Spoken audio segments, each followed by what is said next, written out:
ક્યાંય પણ જર્ક આવે કે આખા દિવસમાં મારે જતા તો એ પ્રમાણે મારા લપકારા એકદમ બંધ થઈ ગયા ઓકે. After operation. આપણી સાથે મિસ્ટર ઋત્વિકભાઈ છે અને એમને કિનબોગ ડિસીઝ, જે લ્યુનેટ બોન હોય એમાં કિનબોગ ડિસીઝ, લ્યુનેટ બોનના એવાસ્ક્યુલર નેક્રોસિસને કિનબોગ ડિસીઝ કહેવાય અને એમના ગ્રેડિંગ પ્રમાણે એમને ગ્રેડ 3B ઓર ગ્રેડ 4 કિનબોગ ડિસીઝ હતો, એટલે કે એડવાન્સ સ્ટેજ. આગળના ઓપરેશન પહેલાના પોઈન્ટ આપણે 10 ગણીએ તો અત્યારે કેટલું કહી શકાય આમ ફ્રીક્વન્સીની દ્રષ્ટિએ, દુખાવાની ઇન્ટેન્સિટી? દુખાવો તો ઘણો ઓછો છે કમ્પેર ટુ પહેલા પ્રમાણે અને હાલના 70-80% 70 કાં તો 70-60% જેટલો ઓછો કહેવાય. ઓકે.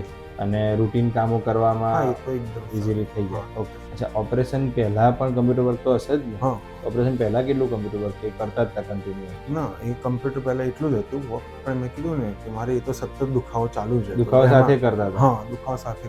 એમાં સિગ્નિફિકન્ટલી ઘટાડો એ તો સિગ્નિફિકન્ટ. એમાં steel PRC gives good result અને એની રેન્જ 60% થી લઈને 80-90% રેન્જમાં અલગ અલગ પેશન્ટના, અલગ અલગ પ્રોફેશનના આધારે અલગ અલગ રિઝલ્ટ હોય છે. પણ સ્ટીલ પેઇન રિલીફમાં 60-70% ઘટાડો એટલે સિગ્નિફિકન્ટ પેઇન ઇમ્પ્રુવમેન્ટ કહેવાય. કિનબોગ ડિસીઝ માટે PRC is the well known treatment since last 50 years. 50 વર્ષથી ચાલતી અને ખૂબ જ સારી ટ્રીટમેન્ટ છે.